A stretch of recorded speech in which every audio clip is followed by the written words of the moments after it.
Olá, irmãs da classe das Mulheres Adoradoras. Um bom dia para todos vocês, espero que estejam todas bem.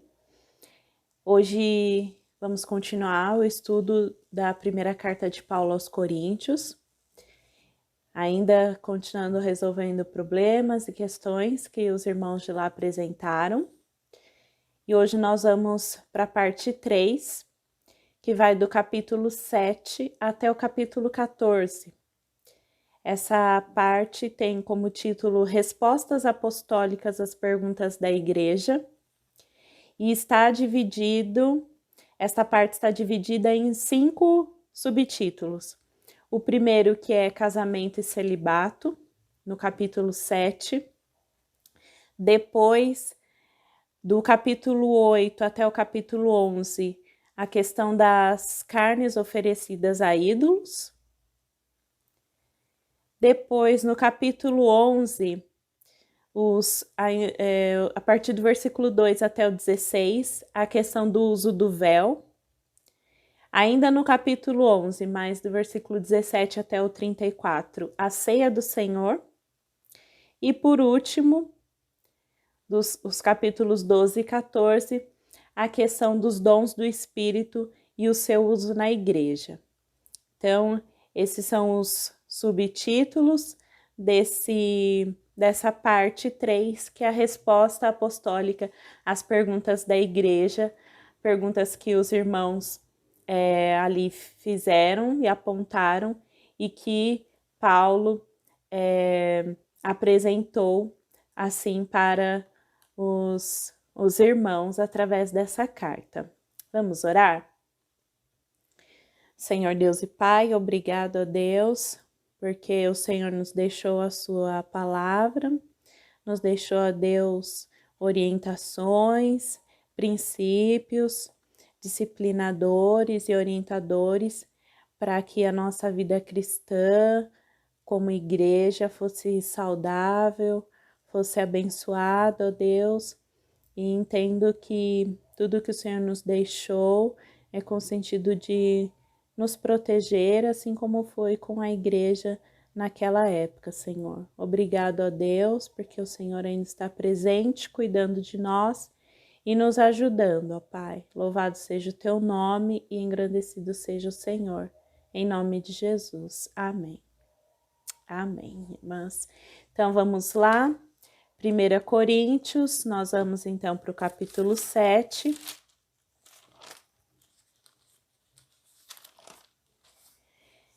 E aqui nesse capítulo, Paulo trata de questões acerca do casamento. Então, eu vou ler aqui e as irmãs vão acompanhando aí nas suas Bíblias também. Então, 1 Coríntios, capítulo 7, versículo 1. Quanto aos assuntos sobre os quais vocês escreveram, é bom que o homem não toque em mulher. Mas, por causa da imoralidade, cada um deve ter sua esposa e cada mulher o seu próprio marido. O marido deve cumprir os seus deveres conjugais para com a sua mulher e, da mesma forma, a mulher para com o seu marido. Então, Paulo começa respondendo o que seria melhor que o homem não tocasse em mulher. Isso é a questão do celibato. Ou seja, que ele permanecesse solteiro, dedicando-se exclusivamente ao serviço do Senhor. Mas sem distrações no sentido de tudo que a vida conjugal e a vida familiar acaba acarretando na vida da pessoa que casa. Porém, aquele que não se contém deve casar-se. E nisso não há pecado. Isso é muito importante. No versículo 28, diz assim: mas se vier a casar-se, não comete pecado. E se uma virgem se casar, também não comete pecado. Mas aqueles que se casarem enfrentarão muitas dificuldades na vida, e eu gostaria de poupá-los disso. Então, até há uma certa resistência em relação aos conselhos de Paulo, como se ele não fosse a favor do casamento, mas a palavra de Deus nos mostra que não é bem isso. A orientação dele era a respeito de que uma pessoa casada, ela acaba ficando dividida entre a vida no lar, né, em como agradar o seu esposo, no nosso caso de mulheres, e também servir ao Senhor. Então, ele estava, na verdade, tratando disso e expondo que seria melhor que ficássemos solteiros. E importante também que nesse versículo 28, que foi lido, né, que é aquele que quiser que pode se casar, e aqui, é claro, falando do casamento monogâmico, ou seja, o marido com a sua esposa, né, a esposa com seu marido, o casamento é apenas com uma pessoa, com um cônjuge, como nós vimos nos primeiros versículos. É provável que alguns cristãos, após a conversão, estavam se recusando a ter relações no casamento, pois haviam vivido uma vida de tanta imoralidade e promiscuidade, como era comum naquela cultura, que agora resolveram não praticar o sexo no casamento. Paulo, então, esclarece que o relacionamento sexual no casamento não é pecado. Pelo contrário, é necessário e que não deveriam se recusar um ao outro. Está no versículo 5, vamos ler? Não se recusem um ao outro, exceto por mútuo consentimento e durante certo tempo para se dedicarem à oração. Depois unam-se de novo, para que Satanás não os tente por não terem domínio próprio. Então, aqui, como nós vimos nos outros estudos, era culturalmente muito comum, inclusive até na parte religiosa, que se cometessem muitos tipos de imoralidade e de promiscuidade, né? Nós vimos que haviam templos com sacerdotisas cultuais, então essa ligação da religião com a sexualidade era comum nas religiões pagãs lá de Corinto, né, Atenas, Grécia, enfim, naquela região. Então, era possível, é provável que alguns irmãos, após terem vivido uma vida de muita promiscuidade e imoralidade, agora, depois que, né, já casados, porém convertidos, estivessem tentando se abster das relações sexuais no casamento, como se a relação sexual em si fosse pecado. Então, Paulo esclarece que isso não é verdade, que a relação sexual dentro do casamento é necessária, inclusive que não devem se negar, e que deveriam sim deixar as práticas sexuais que fossem imorais, mas que não é o tipo de relação sexual que existe dentro do casamento, que é legal, que é legítimo. Então, Paulo esclarece isso e que eles não deveriam, então, se recusar. Um outro ponto, ao que parece, os irmãos estavam discutindo o que seria mais santo, ser casado ou ser solteiro, né? No versículo 7, Paulo esclarece que cada um recebe um chamado de Deus a esse respeito, né, de ser casado ou manter o celibato, mas que os dois modos vêm do Senhor, casar-se ou permanecer solteiro. Vamos ver, o versículo 7 diz assim: Gostaria que todos os homens fossem como eu, mas cada um tem o seu próprio dom da parte de Deus, um de um modo, outro de outro. E também o versículo 24. Irmãos, cada um deve permanecer diante de Deus na condição em que foi chamado. Ou seja, aquele que não consegue se conter, como está no versículo 9, deve se casar. Mas aquele que consegue se controlar e que deseja viver uma vida de celibato servindo ao Senhor, que nisso também não é pecado. E que cada um deve continuar como foi chamado, de acordo com aquilo que Deus colocou na sua vida, desde que essa seja uma decisão que não seja imposta, mas que seja pessoal. Então, Paulo esclarece isso, né?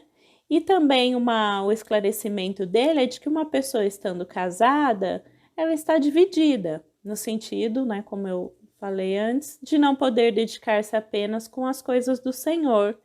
E também Paulo poderia estar falando mesmo das pressões, das lutas, das perseguições, dos martírios, das prisões que poderiam enfrentar e como seria mais difícil se a pessoa fosse casada, tivesse filhos, e seria muito mais difícil passar por situações como essa. Então, por isso, conselho. Há uma frase que diz assim: todos devem agir à luz da realidade de que o tempo passa rapidamente. A volta do Senhor se aproxima e nenhuma consideração acerca do bem-estar pessoal deve servir de empecilho para a devoção à vontade de Deus. Nos versículos 33 diz assim: mas o homem casado preocupa-se com as coisas deste mundo, em como agradar sua mulher, e está dividido. Tanto a mulher não casada como a virgem preocupam-se com as coisas do Senhor para serem santas no corpo e no espírito. Mas a casada preocupa-se com as coisas deste mundo, em como agradar seu marido. Estou dizendo isso para o próprio bem de vocês, não para lhes impor restrições, mas que vocês possam viver de maneira correta em plena consagração ao Senhor. Ou seja, casados ou solteiros, devemos ter uma vida consagrada ao Senhor, de maneira que o nosso bem-estar não concorra e não seja empecilho para a vontade de Deus e para aquilo que Deus tem para nós. Bom, aos casados cristãos, Paulo cita como o Senhor Jesus já havia declarado. Nós vamos ver aqui no versículo 12, que diz assim: aos outros eu mesmo digo isto, não o Senhor. Se um irmão tem mulher descrente, ela se dispõe a viver. Versículo 10. Aos casados dou este mandamento, não eu, mas o Senhor, que a esposa não se separe do seu marido. Então, primeiro esse ponto do versículo 10, que aqui fala sobre os casados cristãos. Então, o que deveriam fazer? Não deveriam se separar. E quando Paulo diz assim, aos casados dou este mandamento, não eu, mas o Senhor, não é que há uma contradição entre o que Paulo diz e o Senhor Jesus. Ele simplesmente está declarando que Jesus já tratou esse assunto. Onde? Lá em Mateus, no capítulo 19, né, nos evangelhos, Jesus já havia falado sobre as questões do casamento. Então, se vocês quiserem voltar aí, Mateus 19, vão ver as orientações que Jesus deu a respeito do casamento. Então, por isso que ele diz, dou esse mandamento, não eu, mas o Senhor, porque foi algo que Jesus já havia declarado. Então, que permaneçam casados e não se divorciem. Reconhece, porém, que em situações extremas pode ser necessário a mulher deixar o marido, como está no versículo 11. Mas se o fizer, que permaneça sem se casar, ou então reconcilie-se com o seu marido, e o marido não se divorcie da sua mulher. Então, ele dá essa orientação, né, que há situações extremas em que isso pode acontecer, como no caso de infidelidade, e a instrução é para que não se case ou que se reconcilie com seu marido, né, antes da oportunidade, para o Senhor curar as diferenças que causaram o afastamento e restaurar ambas as partes a comunhão com ele e um com o outro.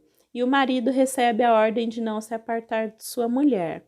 Então, essa orientação né, que Paulo trouxe aqui, né, Jesus já havia dito que a esposa não deveria se separar do seu marido, mas que se o fizesse, que se permanecesse sem se casar ou se reconciliasse. O que muitas vezes acontece, isso eu vi num livro As 5 Linguagens do Amor para Solteiros, na época que eu li, e que o número de divórcio, de segundo divórcio, é bem maior do que o número de primeiro divórcio. O que acontece? Muitas pessoas se divorciam não tratam as questões pessoais que levaram àquele rompimento da aliança do matrimônio e logo já contraem um outro matrimônio, um outro relacionamento. E os índices indicam que o número de segundo divórcio é até maior do que de primeiro, porque são questões que não foram tratadas. Então é importante a gente pensar sobre isso. E lembro também de um outro livreto que eu li, cujo título é O Divórcio Começa no Namoro. Então fala de algumas questões que muitas vezes não são observadas no período de namoro, no período de se conhecer e de decidir-se para o casamento. Muitas questões não são observadas em relação até mesmo à sexualidade e que depois acabam levando a um divórcio no casamento, mas algo que já havia começado. Então é um assunto que a gente deve tomar bastante cuidado, é uma decisão muito importante na nossa vida, com quem vamos nos casar. E para aquelas que estão solteiras, pensem bastante, peçam muita orientação do Senhor e busquem na palavra de Deus a orientação que Ele dá a respeito disso, para que relacionamentos não sejam interrompidos depois e assim não tenhamos mais problemas ainda. Bom, depois, então, há essa questão, né, de que cada um deve buscar no Senhor quando houver um rompimento, mas há um pensamento também de que insistir em que o cônjuge abandonado não volte a se casar é colocar sobre ele um jugo que, na verdade, na maioria das vezes, não será capaz de suportar. É um problema muito atual que muitos de nós temos casos na família, na igreja, de segundo casamento. Então, é algo que a gente precisa atentar bastante à palavra do Senhor e de uma maneira bastante baseada na palavra e naquilo que o Senhor tem para nós, evitarmos as situações de divórcio e buscarmos resolver as questões do casamento um com o outro, buscando auxílio quando necessário, para que não chegue a esse ponto. Bom, e nos relacionamentos em que após o casamento um dos dois se converte, e aí então há uma outra orientação, e o outro se dispõe a continuar casado, então devem permanecer casados. Era uma dúvida dos irmãos lá de Corinto, porque muitos se converteram e às vezes acontecia de apenas um dos cônjuges se converter. E aí, qual deveria ser o procedimento? Eles deveriam se separar? E aí, Paulo orienta, agora sim, no versículo 12. Aos outros, eu mesmo digo isto, não o Senhor.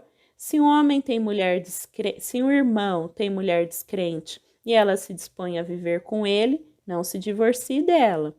E se uma mulher tem marido descrente e ele se dispõe a viver com ela, não se divorcie dele. Pois o marido descrente é santificado por meio da mulher e a mulher descrente é santificada por meio do marido. Se assim não fosse, seus filhos seriam impuros, mas agora são santos. Todavia, se o descrente separar-se, que se separe. Em tais casos, o irmão ou a irmã não fica debaixo de servidão. Deus nos chamou para vivermos em paz. Você, mulher, como sabe se salvará seu marido? Ou você, marido, como sabe se salvará sua mulher? Entretanto, cada um continue vivendo na condição que o Senhor lhe designou e de acordo com o chamado de Deus.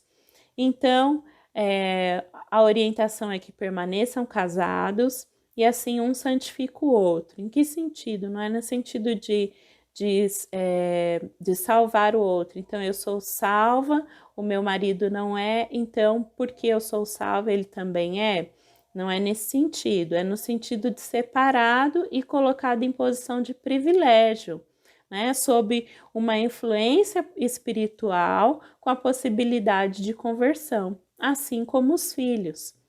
Então, aquela mulher ou aquele homem que agora se converte, ele tem a possibilidade de alcançar o outro, alcançar o cônjuge para Cristo através da sua influência espiritual.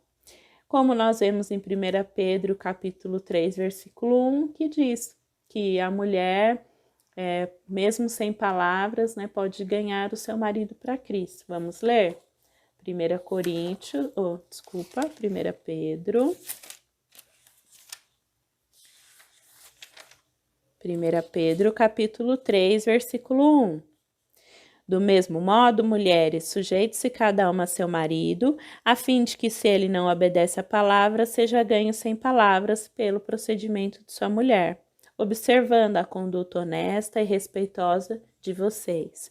Então, aqui uma grande responsabilidade que Deus coloca e também um privilégio de mulheres que se converteram e têm seus maridos não cristãos, através da sua boa conduta, do seu bom procedimento, ganharem os seus maridos para Cristo, né? Motivo de muitas orações, para que não desistamos, já que os maridos concordaram em permanecer casados, e que vocês sejam instrumento de Deus na vida do marido, né? Que nós sejamos instrumento de Deus na vida dos nossos esposos.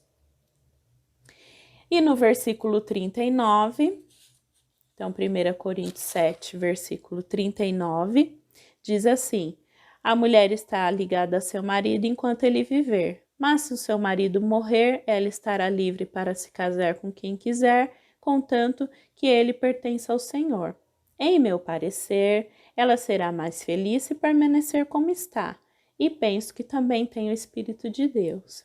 Aqui uma orientação para as mulheres viúvas, que elas estão livres para se casar, mas aqui diz, contanto que ele pertença ao Senhor. Então é importante, mulheres viúvas, que busquem no Senhor, porque há um período após o luto, né, durante o luto, de muita carência emocional, afetiva, física também, e muitas mulheres viúvas acabam contraindo um segundo casamento com pessoas que não são do Senhor, que não, de repente aquele não era o melhor momento. Então é importante que seja alguém que pertence ao Senhor e também da vontade do Senhor.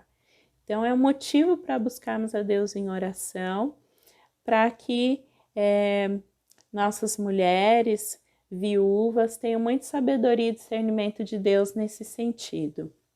Assim como aconteceu com a minha mãe, quando ficou viúva, passou por um período assim, e hoje ela está bem como está, né? Não se casou novamente, mas é claro que cada um é diferente, então é importante que oremos a Deus e busquemos pela vontade do Senhor, como diz a palavra dele, no caso das mulheres viúvas. E Paulo dá a sua recomendação, né? Em meu parecer, ela será mais feliz se permanecer como está. Penso que também tem o Espírito de Deus, penso que falo, né, como alguém espiritual também, Paulo aqui dizendo. Bom, segunda parte, segundo subtítulo, é a questão da comida sacrificada aos ídolos. No capítulo 8, Paulo começa tratando a esse respeito dos alimentos sacrificados e muito chamou minha atenção o final do versículo 1 e o 2, também o 3, que dizem assim: o conhecimento traz orgulho, mas o amor edifica. Quem pensa conhecer alguma coisa ainda não conhece como deveria, mas quem ama a Deus, este é conhecido por Deus. Então, achei bastante interessante esse versículo, porque traz a questão do conhecimento e do amor, que não basta só ter o conhecimento a respeito das coisas, mas eu preciso aplicar esse conhecimento com amor. Isso é muito importante. Então, havia a possibilidade dos cristãos recém-convertidos receberem convites, serem convidados para reuniões sociais nos templos, onde se preparavam banquetes com carnes oferecidas aos ídolos. Então, era muito comum isso acontecer, então é provável que esses irmãos estavam sendo convidados. E aí Paulo orienta. Qual a orientação dele, né? Além de terem outras questões. Primeiro, eles poderiam estar sendo convidados para irem para os templos. Segundo, também podia acontecer dessas carnes consagradas serem vendidas nos açougues, né? Porque eram carnes, geralmente, carnes de primeira, muito boas. E também ainda o convite a jantares, né, em casa, nas reuniões, com amigos, conhecidos, e que serviriam essas mesmas carnes sacrificadas. Então, tinha essas três situações de carnes oferecidas a ídolos. Então, logo no início, Paulo esclarece que essa questão deveria ser tratada não apenas com conhecimento, mas também com amor. Ou seja, o cristão não deve considerar apenas o que lhe é permitido especificamente, mas o que é melhor para os outros. Como cristãos, nós temos esse importante papel em relação às outras pessoas, o que vão pensar, e se tiver um irmão que é mais fraco, ou seja, não pensar apenas nos seus direitos, né? Mas assim como o sentido da própria palavra servo, que é aquele que não tem direitos, mas que se submete ao senhorio do outro. Então, ele traz algumas recomendações. A comida em si não é uma questão de suma importância para Deus. É necessário considerar o que? O princípio do amor. Como diz aqui no versículo 8. 1 Coríntios 8, versículo 8. A comida, porém, não nos torna aceitáveis diante de Deus. Não seremos piores se não comermos, nem melhores se comermos. Contudo, versículo 9, tenham cuidado para que o exercício da liberdade de vocês não se torne uma pedra de tropeço para os fracos. Então, a questão do amor. Versículo 13, portanto, se aquilo que eu como leva o meu irmão a pecar, nunca mais comerei carne, para não fazer meu irmão tropeçar.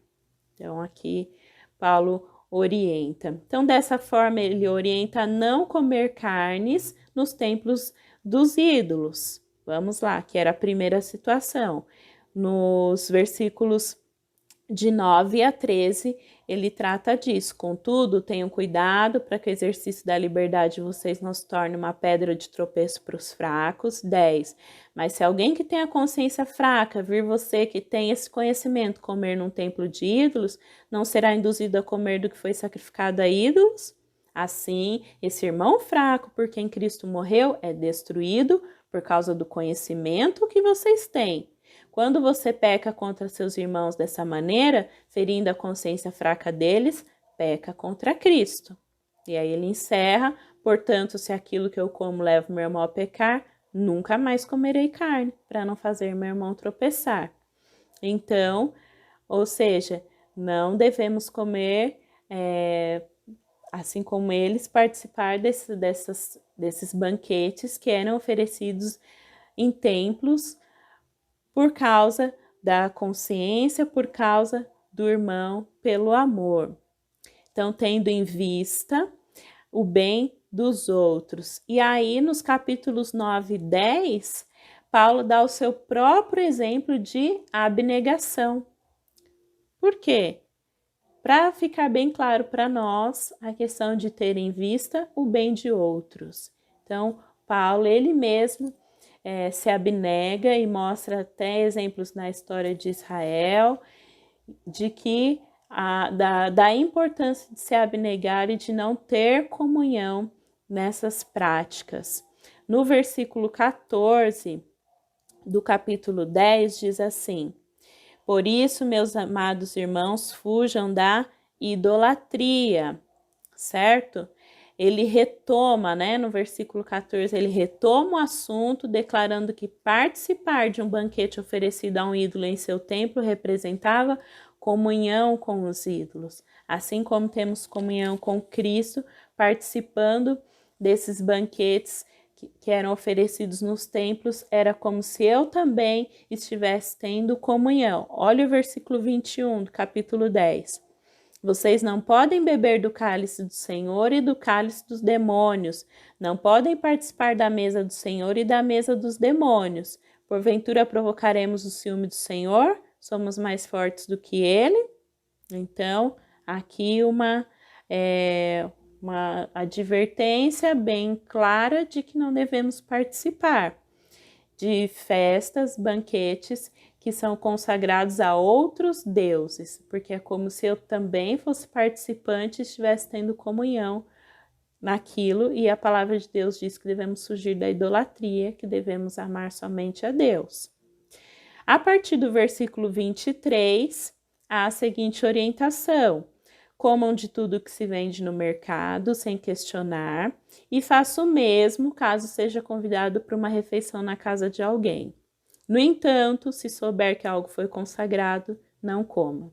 Então, para as 3 situações, Paulo orienta. Primeira situação, fui convidado para um banquete num templo em que sei que as carnes são oferecidas. O que devo fazer? Não devo ir. Não devo ter esse tipo de comunhão, né? Participar dessa comunhão, dessa mesa dos demônios, como ele fala. Segunda situação, e as carnes que eram vendidas? Então, a orientação qual é? Versículo 25. Comam de tudo que se vende no mercado, sem fazer perguntas por causa da consciência, pois o Senhor é a terra e tudo que nela existe. Então, vá, compre e coma, sem problema. E a terceira situação, fui convidado para uma festa, para uma refeição na casa de alguém. Devo ir? Devo ir. Versículo 27. Se algum descrente convidar para uma refeição e você quiser ir, coma de tudo que lhe for apresentado, sem nada perguntar por causa da consciência. Mas, se alguém lhe disser, isso foi oferecido em sacrifício, então não coma. Então, se eu sei, eu não devo participar. Então, essas são as orientações a respeito de carnes oferecidas a ídolos, de festas em templos pagãos, de idolatria, que faziam parte daquela cultura. E nós também temos algumas situações assim, né, na nossa cidade, no nosso Brasil. Então, a gente deve se atentar às orientações que Paulo trouxe aqui aos irmãos, que servem para nós também. No capítulo 11, no versículo 2, Paulo começa uma orientação a respeito do uso do véu. Então, era algo que era comum para as mulheres usarem o véu. E por que as mulheres usavam o véu? Por 2 questões. Naquela cultura e naquela época, o uso do véu era uma indicação da dignidade de uma mulher e também era um sinal de sua submissão ao marido. E apenas as prostitutas e as sacerdotisas cultuais, aquelas que ficavam no templo lá de Afrodite, não usavam o véu e até mesmo raspavam a cabeça. Então, as restrições às mulheres eram muitas. As mulheres não tinham vez, não tinham voz, né, até então. Porém, o Evangelho de Jesus Cristo as libertou. Quando nós vemos Jesus falando com a mulher samaritana, né, e os discípulos ali, né, até a própria mulher, né, como você sendo do judeu falando comigo, as mulheres participando da obra de Cristo, né, servindo com aquilo que elas faziam. Então, Jesus libertou as mulheres, né, as mulheres ali proclamando a ressurreição de Cristo. Então, foi uma libertação no sentido de que não há de que a mulher não é inferior ao homem. E, inclusive, né, Jesus ofereceu isso. Então, dessa forma, tudo indica que as mulheres recém-convertidas estavam caminhando de um extremo ao outro. Ou seja, antes elas não tinham voz, não tinham vez, e agora elas então queriam se desfazer de todos os costumes que tinham sido instituídos. Isso estava acontecendo ali com as mulheres convertidas na igreja de Corinto. Então, era como se tivesse acontecendo um movimento feminista dentro da igreja. Agora nós vamos nos libertar de tudo. E aí o que Paulo orienta? Paulo orienta que as mulheres mantivessem o costume como sinal de autoridade e para sua própria dignidade, porque isso era algo pontual ali, cultural, tratando inclusive de que diante de Deus, homens e mulheres provêm do Senhor e que não há inferioridade entre um e outro, mas que por uma questão de autoridade, elas deveriam assim fazê-lo. Vamos ver os versículos 11 e 12.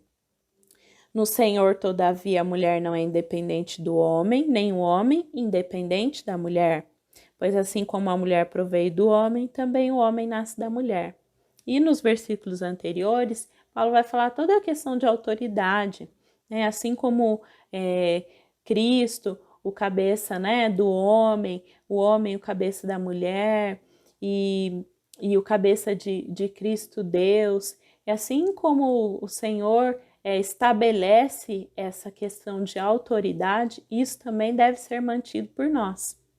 Então, que as mulheres ali deveriam continuar fazendo o uso do véu, porque era um sinal de dignidade e de submissão ao homem. E não era só na igreja, elas usavam o tempo todo, né? Nas ruas, quando saíam, as pessoas vinham e sabiam, aquela é uma mulher digna, é uma mulher que é submissa ao seu marido, então isso deveria ser mantido. E no versículo 16 ele encerra: mas se alguém quiser fazer polêmica a esse respeito, nós não temos esse costume, nem as igrejas de Deus. Então, eu entendo que essa era uma orientação pontual para aquela comunidade, para aquela igreja e para a cultura em que eles estavam inseridos. Eu entendo dessa forma.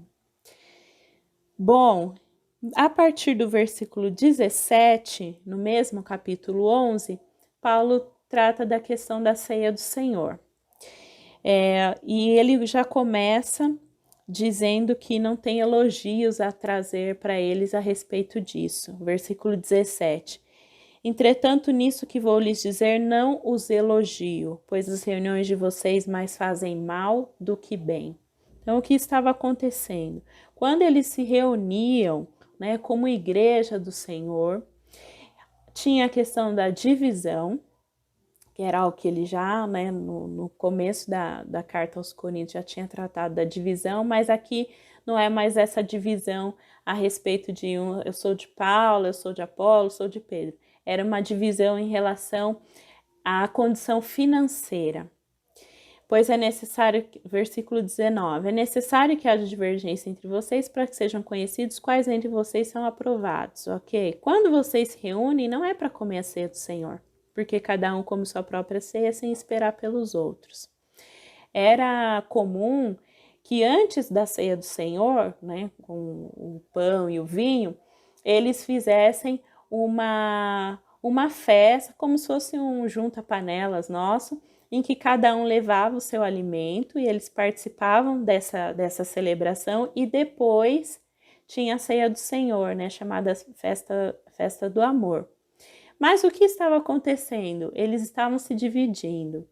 Aqueles que eram mais ricos, mais abastados, levavam seus banquetes, seus pratos, né, bem requintados, comiam primeiro e comiam separado dos pobres. Depois chegavam os pobres com muito menos condição, com uma comida muito mais simples e já não tinha mais nada daquela abundância toda. E então havia essa divisão entre eles. E além de tudo, depois participavam da ceia do Senhor como se nada estivesse acontecendo, como se o que eles estavam fazendo não fosse errado. E aí Paulo dá duras críticas, né, e exortações aos irmãos. Então, o que estava acontecendo era que os mais ricos faziam grandes banquetes, se fartavam antecipadamente, até mesmo se embriagavam, como diz aqui no versículo 21, no final, assim enquanto um fica com fome, outro se embriaga. Enquanto os pobres passavam fome, pois não tinham muito com que contribuir.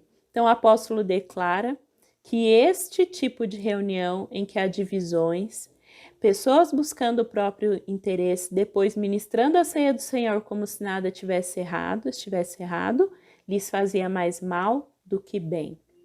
O versículo 17 começa dizendo: isso está fazendo mais mal do que bem.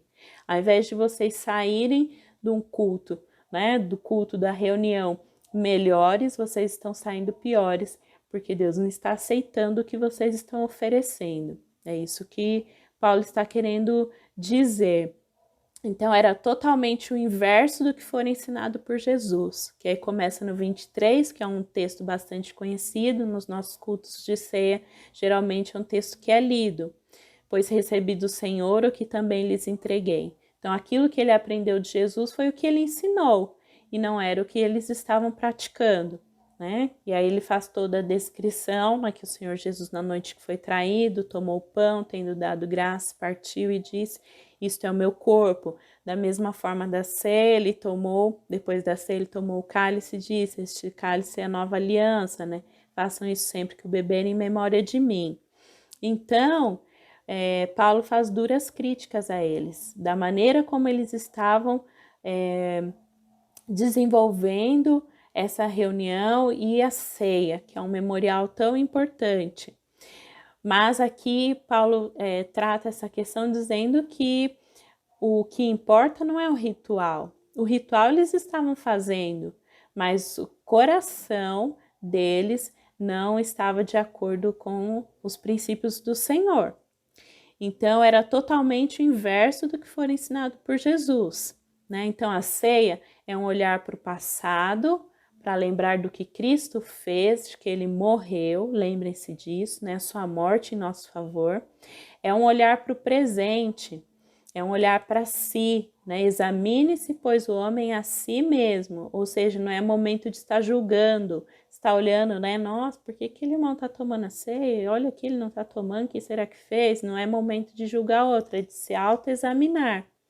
E também é o olhar para o próximo, no sentido de compaixão, no sentido de ajuda, de repartir o que temos, esperando pelo outro, repartindo. E é finalmente também um olhar para o futuro, para a vinda de Jesus, Então, aqueles irmãos estavam se reunindo como deveriam fazer, estavam praticando o ritual da ceia, todo o simbolismo da ceia. Então, estavam fazendo, mas não estavam fazendo da maneira correta. Os seus corações não eram corretos diante de Deus. Então, para Deus isso não tem significado. Como diz a palavra do Senhor, esse povo me honra com os lábios, mas o seu coração está longe de mim. E é uma reflexão para nós que às vezes estamos religiosamente cumprindo nosso papel, oferecendo nosso dízimo, indo aos cultos, participando dos grupos, mas como está o meu coração diante do Senhor? Porque se meu coração não for reto diante do Senhor, aquilo vai fazer mais mal do que bem. Aquilo vai ser pior para mim. Então, como diz no versículo 27, todo aquele que comer ou beber o cálice do Senhor indignamente será culpado de pecar contra o corpo e o sangue do Senhor. Examine-se cada um. E então coma do pão e beba do cálice. Não é para deixar de participar, mas a participação deve ser feita através de um autoexame. No próximo domingo nós teremos ceia do Senhor, que nós estejamos esses dias refletindo, pensando sobre isso, nos autoexaminando e fazendo as retratações, aquilo que precisa ser feito, com arrependimento, com confissão, com perdão dos pecados, e assim participemos da ceia do Senhor. E aí no versículo 30, 29, pois quem come e bebe sem discernir o corpo do Senhor, come e bebe para sua própria condenação. Por isso há entre vocês muitos fracos e doentes, e vários já dormiram. Então, no versículo 32, quando porém somos julgados pelo Senhor, estamos sendo disciplinados para que não sejamos condenados com o mundo. Então, se há algo que o Espírito Santo do Senhor está trazendo à sua memória, que você possa se arrepender, confessar ao Senhor, pedir perdão a Ele, porque é melhor sermos disciplinados por Ele para não sermos condenados juntamente com o mundo. Então, Paulo dá essa orientação a respeito da ceia, que deve ser uma prática nossa, de todo cristão, mas sempre com essa visão e com esse propósito maior do que simplesmente o alimento e o ritual em si. Encerraremos essa parte sobre as respostas apostólicas com a questão dos dons espirituais. Os capítulos 12, 13 e 14 falam sobre os dons espirituais, sobre a diversidade, sobre o uso na igreja. Então, o último ponto tratado por Paulo é o uso dos dons. E ele inicia declarando que os dons espirituais, vejamos aqui no versículo 7, que eles são concedidos pelo Espírito Santo visando ao bem comum. E aqui a diversidade é para a unidade da igreja. Vamos ler? Versículo 7. A cada um, porém, é dada a manifestação do Espírito visando ao bem comum. Pelo Espírito, a um é dada a palavra de sabedoria, a outra pelo mesmo Espírito a palavra de conhecimento, a outro fé, pelo mesmo Espírito, a outros dons de curar, pelo único Espírito, a outro poder para operar milagres, a outro profecia, a outro discernimento de espíritos, a outro variedade de línguas e ainda a outro interpretação de línguas. Todas essas coisas, porém, são realizadas pelo mesmo e único Espírito, e ele as distribui individualmente a cada um como quer. E aí, no versículo, nós lemos aqui do 8 ao 10, vamos para o versículo 28, capítulo 12 ainda. Assim, na igreja, Deus estabeleceu primeiramente apóstolos, em segundo lugar profetas, em terceiro lugar mestres, depois os que realizam milagres, os que têm dons de curar, os que têm dom de prestar ajuda, ou socorro, os que têm dons de administração ou governo e os que falam diversas línguas. Versículo 31, entretanto, busquem com dedicação os melhores dons. Então, aqui o capítulo 12 traz essa descrição dos dons, de quais seriam os dons, e a partir do versículo 12, a questão da diversidade na unidade. Os dons, eles são distribuídos para o Senhor para a edificação da igreja, do corpo de Cristo, e de forma livre, Deus é quem distribui como Ele quer, assim Ele faz pelo seu Espírito. Então, e a comparação da igreja com o corpo, assim como versículo 12, assim como o corpo é uma unidade, embora tenha muitos membros, todos os membros, mesmo sendo muitos, formam um só corpo, assim também com respeito a Cristo. Então, o Senhor disponibiliza esses dons para que haja diversidade na unidade. Então, cada um com o seu dom, exercendo de maneira com zelo, como a palavra do Senhor diz, para a edificação do corpo de Cristo. E nós temos, em meio às instruções acerca dos dons, nós temos o capítulo do amor, o capítulo do amor, que fica muito claro para nós o que é o amor e que as nossas ações enquanto igreja, enquanto corpo de Cristo e cristãos devem ser permeadas pelo amor. O princípio para o uso dos dons deve ser o amor a Deus, o amor aos outros. Então, de outra forma, não há proveito nenhum, é apenas um barulho irritante que não contribui em nada para o bem comum. É apenas pessoas demonstrando ali suas habilidades. Se isso não for feito pelo amor, não há proveito, não há edificação. São só palavras ou são só atitudes e gestos, mas que não trazem edificação para o corpo de Cristo. Então, depois no capítulo 14, Paulo retoma a questão dos dons de profecia e de línguas, que eram os dois ali que talvez estivessem trazendo maior confusão e atritos na igreja, tratando da questão dos dons que eles devem ser usados com ordem, principalmente em relação ao dom de línguas. Só tem serventia se houver interpretação, caso contrário só contribui ao que fala.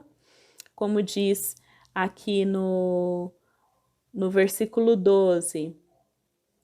Assim acontece com vocês, visto que estão ansiosos por terem dons espirituais. Procurem crescer naqueles que trazem edificação para a igreja, né? E aí ele continua dizendo que aquele que fala em língua, ore para que a possa interpretar, porque senão se ora em uma língua meio espiritual, mas a minha mente fica infrutífera. E no versículo 15, então, que farei? Orarei com espírito, mas também orarei com entendimento. Cantarei com espírito, mas também cantarei com entendimento. Se você estiver louvando a Deus em espírito, como poderá aquele que está entre os irmãos, entre os não instruídos, dizer o amém, a sua ação de graças, visto que não sabe o que você está dizendo? Então, que é um dom que, se não houver interpretação, não produz crescimento na igreja, né? No versículo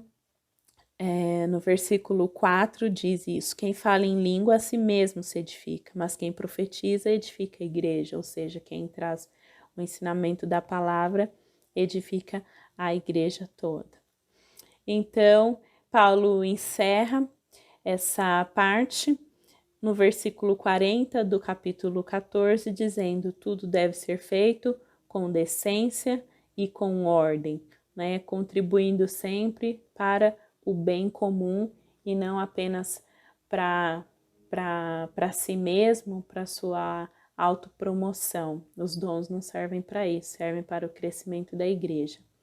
Que o Senhor nos abençoe, que Ele nos ajude na nossa vida diária, nas decisões a tomar. Muitas essas eram questões ali que foram tratadas com os irmãos de Corinto em respeito à liberdade cristã. Hoje nós temos alguns temas um pouco diferentes, mas aqui a palavra de Deus traz alguns princípios básicos para nós, para sabermos como tomar uma decisão frente às situações que são colocadas para nós nesse mundo e na nossa realidade de hoje. Que, sobretudo, sejamos conhecidos pelo amor. A palavra de Deus diz que nisso nós seríamos conhecidos, seríamos reconhecidos como discípulos de Jesus pelo amor, e que Ele seja presente em nós, assim como o conhecimento, como nós vimos aqui, né? Orarei com o Espírito, mas também com entendimento. Então é importante a gente buscar a palavra do Senhor. Cantarei com o Espírito, mas também cantarei com entendimento. Então reflita também nas letras das músicas que você canta, se elas estão baseadas na palavra do Senhor, porque a palavra de Deus diz que o povo dele se perde por falta de conhecimento. Então que busquemos conhecimento na palavra do Senhor e que Ele nos ajude e perdoe muitas vezes a nossa falta de busca mesmo, a nossa negligência em buscar na palavra de Deus conhecimento e principalmente praticarmos, né? Que é a parte essencial, que é praticar. Senão, nada disso tem valor. Que Deus nos abençoe, que possamos nos encontrar em breve. Deus abençoe a todas, em nome de Jesus, as suas famílias, que estejam guardadas e protegidas por Ele. Que Ele complete e confirme essa palavra nos nossos corações. Amém. Até mais.